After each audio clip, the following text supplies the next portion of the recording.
பொதுச் செயலாளர் மட்டுமல்ல, அமைப்பு செயலாளர் மட்டுமல்ல, இளைஞரணி செயலாளரும் அவர்தான், மாணவரணி செயலாளரும் அவர்தான்.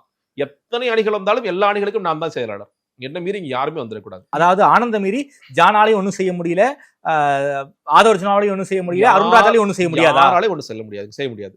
ஆனா ஜான் என்ன ஆயிட்டாருன்னு கேட்டீங்கன்னா, ஒரு சமயத்துல நம்ம 2 பேரும் ஒண்ணா அன்கோ போட்டுக்கலாம், அவ்வளவுதான்.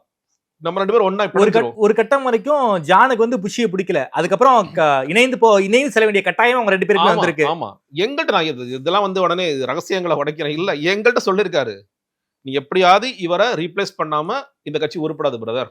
ஓகே, இவரை காலி பண்ணாம இந்த கட்சி உருப்படாது பிரதர். அப்படி சொன்ன ஜான் வந்து ஏன் வந்து இன்னைக்கு வந்து புஷியோட நெருக்கமாயிட்டாரு?